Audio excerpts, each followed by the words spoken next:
سلام دوستای عزیز، به کانال من خوش اومدین. توی این ویدیو طرز تهیه مافین بلوبری رو براتون آماده کردم. امیدوارم که خوشتون بیاد.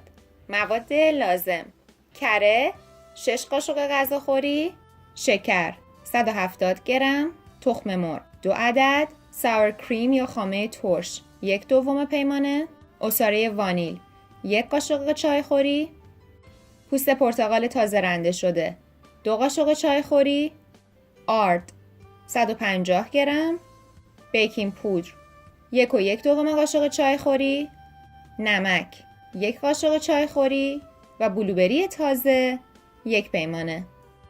ابتدا کره آب شده رو به همراه شکر با همزن میزنم تا شکر کاملا حل بشه. بعد تخم مرغ ها رو اضافه کرده و مواد رو خوب با هم مخلوط میکنم.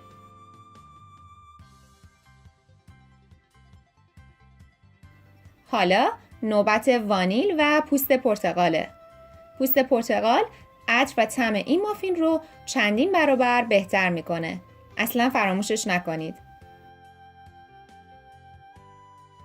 خامه ترش رو اضافه میکنم. خامه ترش باعث میشه که بافت مافین ما نرمتر و به اصطلاح خیس بمونه که طرز تهیه خامه ترش خانگی رو هم در یک ویدیو جداگانه حتما براتون تهیه میکنم. نمک و بیکینگ پودر رو به آرد اضافه کرده و اونها رو داخل کاسه میریزم. به کمک یک لیسک خوب مواد رو مخلوط میکنم و در آخر بلوبری ها رو میریزم.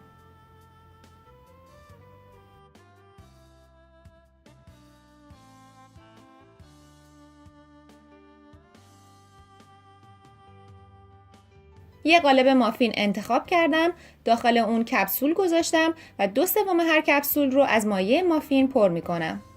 قالب رو به مدت 25 دقیقه داخل فر با دمای 180 درجه سانتیگراد میذارم. با این میزان مواد حدود 12 تا مافین میشه درست کرد. همونطور که ملاحظه میکنید مافین های ما آماده سرو هستن. عطر بی‌نظیری دارن، طعمشون هم خیلی خوبه. امیدوارم که حتما این مافین رو خوشمزه رو امتحان کنید و لذت ببرید. همچنین خوشحال میشم که این ویدیو رو لایک کنید، با دیگران به اشتراک بذارید و سابسکرایب کرده و عضو کانال بشید.